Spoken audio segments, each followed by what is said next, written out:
Assalamualaikum warahmatullahi wabarakatuh. Alhamdulillahirabbil alamin, wassalatu wassalamu ala Rasulillah wa ala alihi wa ashabihi ajmain. Amma ba'du. Anak-anakku sekalian, hari ini Anda pasti dalam keadaan sehat dan bahagia, bukan? Nah, hari ini saya akan menjelaskan tentang beriman kepada kitab-kitab Allah Subhanahu wa Ta'ala. Adapun kitab-kitab Allah Subhanahu wa Ta'ala yang wajib kita imani adalah yang pertama, kitab Taurat yang diturunkan kepada Nabi Musa, turun di Mesir untuk Bani Israel, berisi 8 larangan dan 2 perintah. Yang kedua, kitab Zabur diturunkan kepada Nabi Daud, turun di Darussalam untuk Bani Israel, berisi tentang pujian kepada Allah, zikir, doa, nasihat, dan hikmah. Yang ketiga, kitab Injil yang diturunkan kepada Nabi Isa alaihissalam, turun di Yerusalem untuk Bani Israel, berisi tentang tuntunan hidup zuhud dan isi kitab-kitab sebelumnya. Yang terakhir, Al-Quran yang diturunkan kepada Nabi Muhammad SAW, turun di Mekah dan Madinah untuk seluruh kaum, berisi tentang akidah, hukum-hukum syariat, dan muamalat, menyempurnakan kitab-kitab sebelumnya.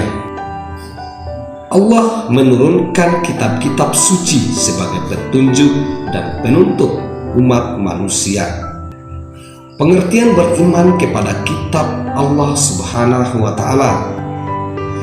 Iman artinya percaya dengan sepenuh hati bahwa Allah Subhanahu wa Ta'ala telah menurunkan beberapa kitab.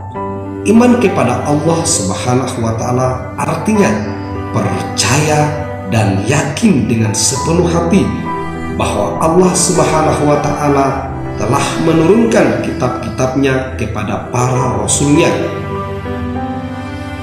Setiap orang yang beriman kepada Allah wajib beriman kepada kitab-kitab Allah Subhanahu wa Ta'ala.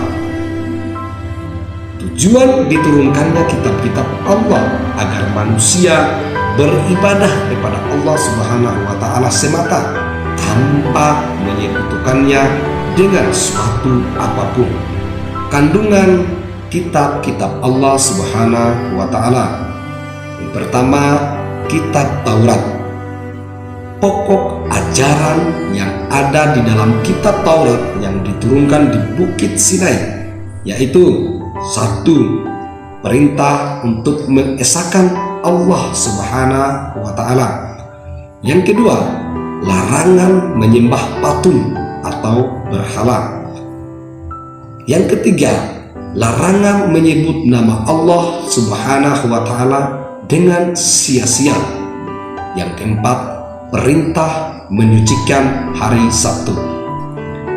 Yang kelima, perintah menghormati orang tua. Yang keenam, larangan membunuh sesama manusia. Yang ketujuh, larangan berbuat zina.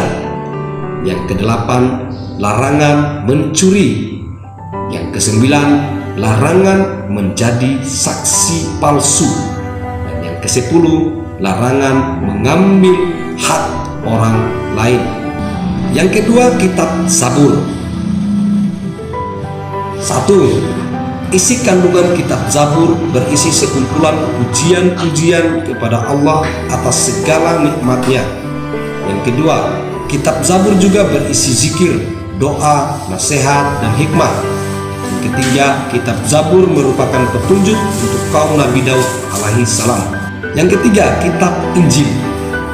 1. Isi kandungan kitab Injil adalah ajaran untuk hidup dengan zuhud, karena pada masa itu orang-orang Yahudi sedang dilanda kerakusan dan ketamakan kepada harta. Yang kedua, isi kandungan kitab Injil sama dengan kitab-kitab sebelumnya, namun sebagian menghapus hukum-hukum yang tertera di dalam kitab Taurat yang tidak sesuai di masa itu. Kemudian yang terakhir, yang keempat, kitab Al-Quran. Isi ajaran Al-Quran sendiri sebagai kitab suci umat Islam. Yang pertama, tauhid, yakni tentang keimanan kepada yang gaib, kitab Allah dan akhirat. Yang kedua, syariat, berisi hukum-hukum Allah. Yang ketiga, akhlak, yakni tentang pedoman berakhlak.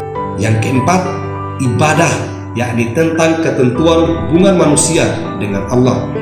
Yang kelima, muamalah, yaitu tentang ketentuan hubungan dalam kehidupan sosial. Yang keenam, sejarah, berisi tentang kisah-kisah para rasul dan umat terdahulu. Yang ketujuh, wa'ad dan wa'id, artinya janji-janji Allah kepada orang yang beriman dan kepada orang kafir akan adanya balasan di kemudian hari. Kemudian yang kelima, suhuf. Suhuf artinya kumpulan wahyu Allah yang dalam bentuk lembaran-lembaran yang terpisah. Suhuf diberikan kepada nabi dan rasul Allah yang berisi hukum dasar sebagai pedoman untuk menyiarkan agama kepada umatnya. Suhuf diturunkan oleh Allah seperti kepada Nabi Ibrahim dan Nabi Musa alaihissalam. Quran Surat Al-Alaq ayat 18-19. Adapun nabi yang menerima suhuf antara lain: 1. Nabi Adam alaihissalam menerima 10 suhuf. Yang kedua, Nabi Ibrahim alaihissalam menerima 30 suhuf.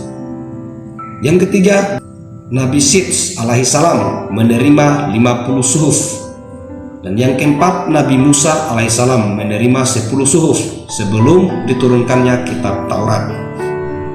Beriman kepada kitab Allah berarti suatu keyakinan dengan sepenuh hati bahwa Allah benar-benar telah menurunkan wahyunya kepada para rasul pilihan sebagai petunjuk dan pedoman bagi kehidupan manusia, agar manusia senantiasa bahagia di dunia dan di akhirat.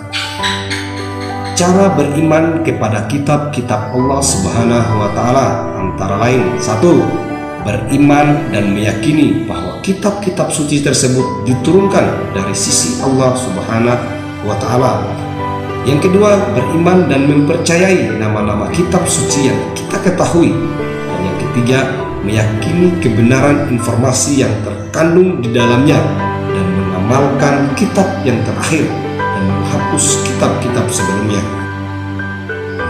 Sikap orang yang beriman kepada kitab-kitab Allah Subhanahu wa Ta'ala: 1.